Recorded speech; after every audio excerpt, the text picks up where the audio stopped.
കഴിഞ്ഞ ദിവസം ഞാനും തുമ്മക്കുട്ടനും നമ്മുടെ ലാലേട്ടൻ്റെ യോധ മൂവി കണ്ടുകൊണ്ടിരുന്നപ്പോൾ അക്കുസട്ടും ഉണ്ണിക്കുട്ടനും ഉണ്ണിയപ്പം കഴിക്കുന്നത് കണ്ട് ഞങ്ങൾക്ക് ഉണ്ണിയപ്പം കഴിക്കാൻ കൊതിയായി.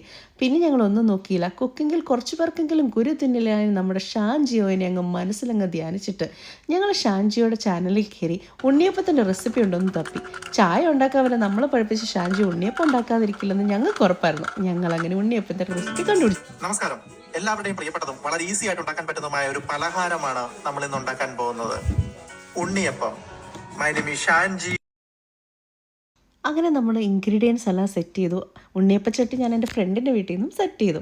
അങ്ങനെ ബാറ്റർ എല്ലാം നമ്മൾ ഷാൻജിയോ പറഞ്ഞതുപോലെ തന്നെ മേക്ക് ചെയ്തിട്ട് ഒരു 6 hours വെയിറ്റ് ചെയ്യാൻ വേണ്ടിയിട്ട് വെച്ചു. കുറച്ച് ഇൻഗ്രീഡിയൻസ് നമുക്ക് 6 hours കഴിഞ്ഞ് ആഡ് ചെയ്യണമായിരുന്നേ. അതെല്ലാം കഴിഞ്ഞ് ഞാനും തുമ്മക്കുട്ടനും ഉണ്ണിയപ്പം ഉണ്ടാക്കാൻ തുടങ്ങി. ഉണ്ണിയപ്പം ആക്ച്വലി വളരെ ഈസിയാണ് കേട്ടോ. അങ്ങനെ നല്ല അടിപൊളി ഉണ്ണിയപ്പം ഞങ്ങൾ ഉണ്ടാക്കി കൊടുത്തു. അമ്മ അപ്പയ്ക്ക് ഉണ്ണിയപ്പം സെർവ് ചെയ്യുവാണ്. എങ്ങനെയുണ്ട് കഴിച്ചിട്ട്? നല്ല ശരിക്കും നല്ല സോഫ്റ്റ്. നിങ്ങളും കഴിച്ചോ? തുമ്മ നിങ്ങൾക്കും തരുന്നുണ്ട്. ബൈ.